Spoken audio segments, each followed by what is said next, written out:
What's up, guys? Welcome to another episode about China's first dynasty, Xia Dynasty. This time we will see how it was destroyed.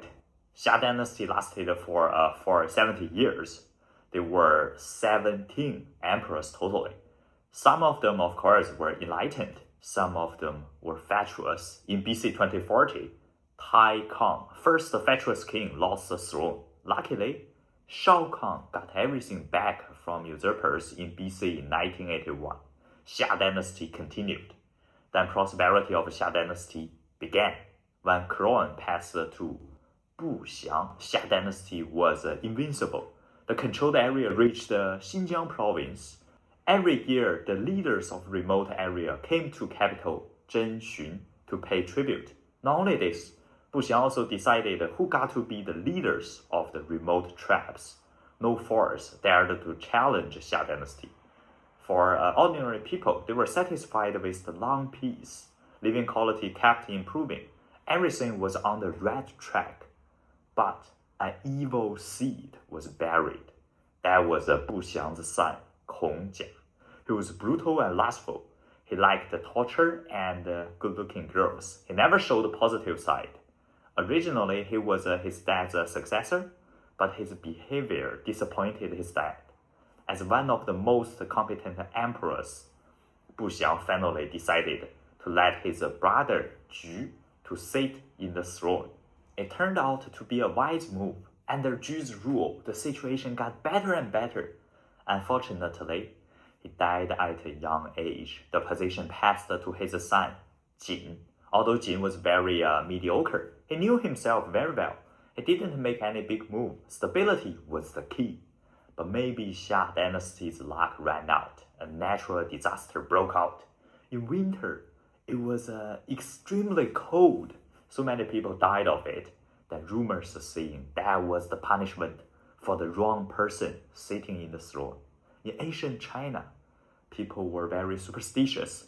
Disaster was often treated as an omen. Voice of letting the right guy to rule was louder and louder. Finally, Jin died at a young age too. But his death was mysterious. Some people think that he couldn't hold the pressure, so he was sick. More people believe that he was murdered by Kongjia. Yeah, you heard me right. The brutal successor was still alive. This time, his succession was well deserved. After he wore the imperial robe, the coldness left. All of a sudden, he was the greatest contributor. His rule was covered with mystery. He was like Muad'Dib.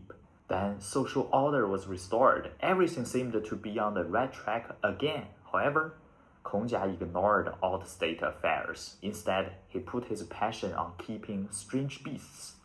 He also disregarded the family motto governing the world by virtue. Once, he heard that there was a pair of dragons in the folk. He sent an army to capture them. According to history records, they were just unusual crocodiles. But Kongjia didn't think so. He thought they weren't evolved yet. Then he ordered his men to raise them as dragons. He wasted countless money on it. Some ministers couldn't stand it anymore. They came to him saying the foundation of a country was the support of the people, not dragons or crocodiles. Kongjia just turned a deaf ear to them. Not only this, he selected beauties from all over the world. As long as you were selected, you couldn't say no. You must come to the palace to serve him. The nonsense of the royal family gradually chilled the hearts of the people.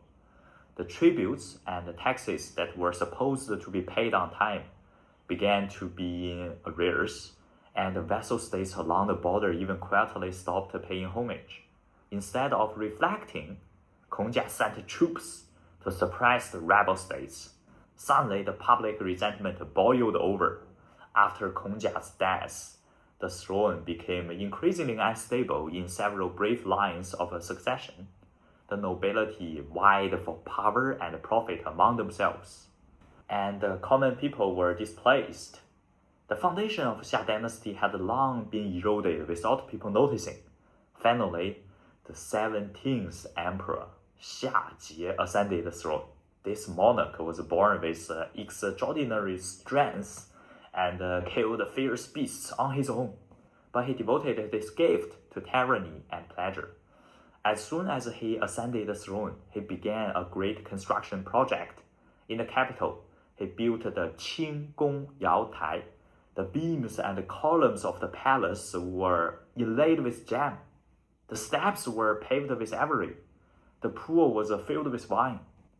And the meat forest beside it hung countless livestock, giving off a freshy smell all day long. Wow, just crazy. How can you have fun with that smell? To meet the extravagant demands, Xiajie increased the taxes. More than half of the people's harvests were seized by the government. Many were forced to sell their children and even became slaves. However, for Xiajie, he just didn't care. Instead, he doted on the beauty Mei Xi and followed her every word. Mei Xi loved to hear the sound of silk being torn apart, so he ordered bolts of silk to be presented as a tribute every day, and had the palace maids tear them up on the spot. Mei Xi felt lonely in the palace, but Xiajie spent all day feasting. All of this was in Guan Longfang, a loyal minister's eyes. He risked his life to advise in the court. If your majesty continues to indulge in pleasure and harm the people, Xia Dynasty will be in great danger. Xiajie flew into a rage, drew the bronze sword from his waist, and pointed at him, saying, "I have the world just as heaven has the sun. I only perish when the day falls." How arrogant! Subsequently, Guan Longfang was ordered to be taken to the market and executed by torture. When the news spread, no one dared to speak out in the court anymore, and the common people were already full of complaints. Meanwhile, in the east, where sun rises, hope was born. A leader, Shang Tang, in the tribe, Shang, was enlightened. He usually wore coarse clothes and personally went to the fields to inspect farming, encouraged the people to cultivate the land. He also ordered a reduction in levies to win over people's hearts. Shang Tang was well aware that if you want to rule the world, you also need the help of talents. When he heard that a slave, Yi Yin, was highly resourceful, he didn't discriminate him, but treated him with respect. Eventually, Yi Yin joined him as his prime minister. Then Yi Yin presented to Shang Tang a strategy of consolidating people's support and forming alliances to keep Xia Dynasty isolated. King Shang Tang first targeted neighboring small states. There was a state called Ge. The people there didn't have enough food, so Shang Tang sent cattle, sheep, and grains, but they were embezzled by the leader of Ge. Then Shang Tang sent a strong man to help farm, but the leader of Ge killed the helpers. Taking this as an excuse, Shang Tang sent troops to destroy tribe Ge, which not only expanded his territory, but also earned him the reputation of upholding justice on behalf of heaven. In the following years, under the planning of Yi Yin, Shang Tang successively eliminating the loyal allies of Xia Dynasty. Every time he captured a vassal state, Shang Tang ordered the preservation of local customs and the release of oppressed slaves. As a result, more and more vassal states voluntarily submitted to him. Yi Yin also personally infiltrated the capital of Xia Dynasty. On one hand, he gathered intelligence. On the other hand, he sowed discord between King Xiajie and the noble families, making the internal conflicts of Xia Dynasty even more acute. In order to test the strength of Xia Dynasty, Yi Yin suggested that we should stop paying tribute to Xia Dynasty. When Xiajie learned of this, he was furious and immediately gathered troops of a tribe, Jiuyi, preparing to attack Shang State. When Shang Tang saw that the tribe Jiuyi still followed the orders of Xia Dynasty, he knew that the time was not yet ripe, so he promptly sent someone to apologize to Xiajie and resumed paying tribute.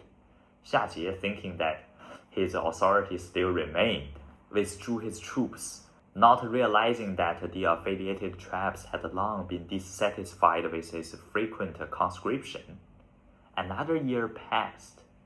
Xia doted on 2 new beauties and gradually neglected Meixi. Meixi, filled with resentment, secretly got in touch with Yi Yin and informed the Shang state of all the military affairs of Xia Dynasty. At this time, the tyranny of Xia Dynasty had reached its peak. Yi Yin suggested to Shang Tang, "The time has come. It's time to attack." Shang Tang led the Shang state and the allied forces to set out from Shang's capital, Bedu, and marched towards Xia Dynasty's capital, Zhenxun. It was not until the allied forces were approaching that Xia hastily gathered his troops to confront them. The two sides met in Mingtiao, and the decisive battle that would determine the ownership of the world thus began.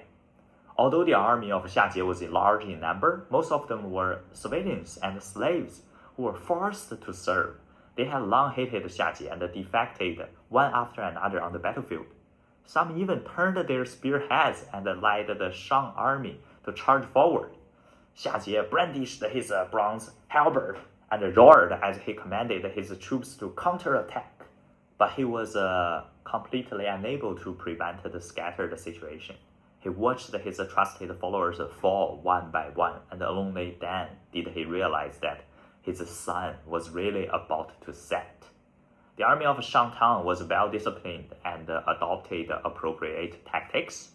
Under the command of Yi Yin, they charged into the Xia army like tigers descending from the mountain.